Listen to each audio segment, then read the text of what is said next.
요즘 간헐적 단식 정말 많이들 하시죠? TV에서도 유튜브에서도 다들 좋다, 효과 있다 하니까 나도 한번 해볼까 하고 시작하시는 분들 많으실 겁니다. 체중도 줄고 혈당도 잡히고 심지어 뇌 건강까지 좋아진다고 하니 이거 나도 해야겠다 싶으시죠? 하지만 잠깐! 65세 이상 시니어분들께는 이 간헐적 단식이 오히려 독이 될 수도 있다는 사실 알고 계셨나요? 우선 간헐적 단식이 왜 이렇게 주목받고 있는지부터 알아볼게요. 사람들이 간헐적 단식을 시작하는 가장 큰 이유는 체지방을 줄이고 혈당을 조절하고 건강해지고 싶어서입니다. 실제로 단식을 하면 몸속에서 자가 포식이라는 과정이 일어납니다. 이건 쉽게 말하면 우리 몸이 오래된 세포나 손상된 세포를 스스로 청소하고 정리하는 기능이에요. 이 과정이 잘 되면 염증이 줄고 당뇨와 고혈압 같은 만성 질환에도 도움이 된다고 하죠. 그리고 공복 시간이 길어지면 몸은 저장해둔 지방을 에너지원으로 쓰기 시작합니다. 이로 인해 체중이 감소하고 인슐린 저항성이 낮아져 혈당 조절에도 효과가 있다고 알려졌죠. 이런 이유로 젊은 층은 물론이고 중년 이후분들도 관심을 많이 가지게 되었는데요.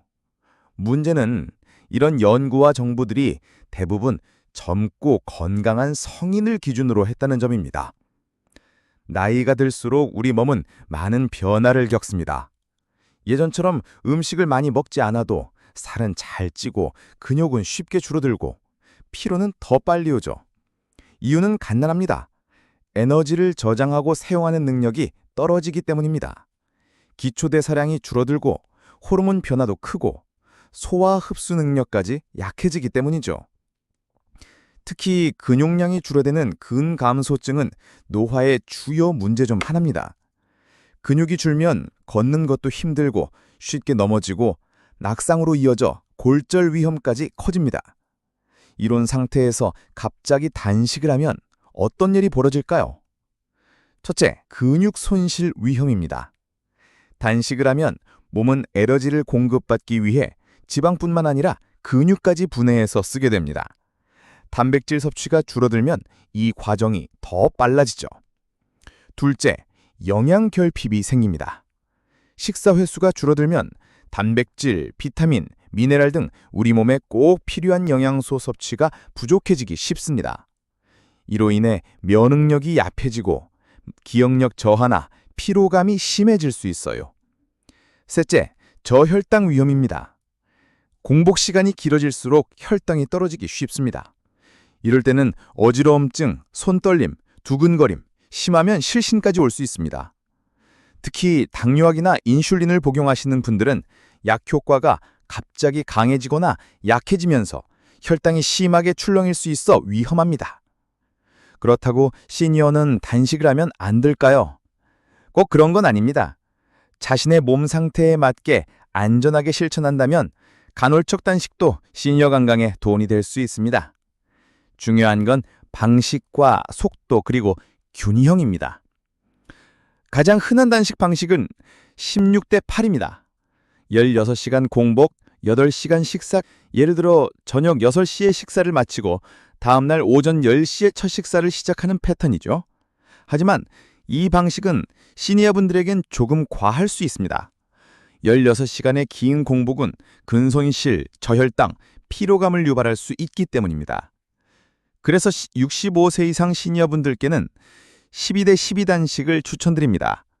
이 방식은 하루 12시간은 공복, 12시간은 식사 가능한 시간입니다. 부담도 적고 소화기에도 무리가 없으며 혈당 안정에도 좋습니다. 게다가 야식 줄이기라는 생활업 습관 하나만으로도 혈당 조절, 체중 감량, 수면 개선에 도움이 됩니다. 그렇다면 어떻게 시작하는 게 좋을까요?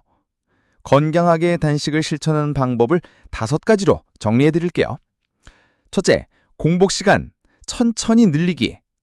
처음부터 12시간도 힘들면 10시간부터 시작해도 괜찮습니다. 일주일에 2, 3일만 해보는 것도 좋아요. 몸이 적응되면 12시간으로 늘려보세요. 둘째, 단백질 충분히 섭취하기. 단백질은 근육 유지의 핵심입니다. 하루에 체중 1kg당 1g의 단백질을 섭취하세요. 60kg이면 하루 60g 필요. 삶은 달걀 2개, 닭가슴살 1덩이, 두부 반 넣으면 충분합니다. 셋째, 수분 보충 꾸준히 하기.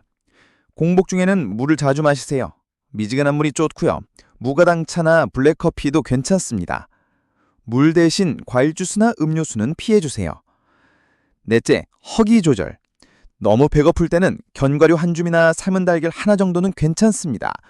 단, 과자나 단음료는 혈당 급상승을 유발할 수 있으니 피해야 해요. 다섯째, 약 복용 시 의사 상담 필수. 위장약, 당뇨약, 혈압약 등 공복에 먹으면 속이 쓰리거나 약 효과가 달라지는 경우가 많습니다. 단식을 하기로 했다면 반드시 주治의와 상의하세요. 72세 여성 A씨는 12시간씩 단식을 함께 매일 30분 걷기를 실천했습니다. 걱정도 많았지만 2개월 만에 체중 4kg 감량, 혈당과 혈압도 안정됐습니다. 68세 남성 B씨는 복부비만과 고혈당 때문에 고민하다가 16시간 단식을 주 4일 만에 실천했습니다. 공복 시간은 견과류와 삶은 달걀로 허기를 텄고 3개월 후에는 병원에서 당뇨약 줄이자는 이야기를 들었습니다. 이 두 분의 공통점은 무리하지 않고 천천히 본인 몸 상태에 맞게 실천했다는 점입니다. 오늘 영상의 핵심 내용 다시 한번 정리해 드릴게요. 시니어에겐 무리한 단식이 오히려 해가 될 수 있습니다. 근손실, 영양결핍, 저혈당 위험이 있으므로 조심해야 합니다. 16시간 공복보다 12시간 방식이 더 안전하고 적합합니다. 단백질과 수분 섭취는 반드시 챙기세요. 약 복용단은 반드시 의사와 상담하세요. 처음에는 주 2, 3회 10시간 공복부터 시작하세요. 운동과 병행하면 효과가 더 좋아집니다. 무엇보다 중요한 건 남들이 하니까 따라하는 것이 아니라 내 몸에 맞는 건강 습관을 찾는 것이 진짜 건강의 비결입니다.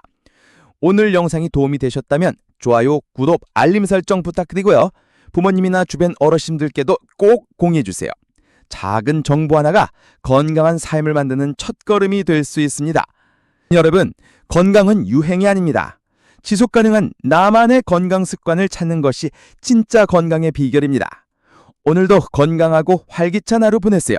감사합니다.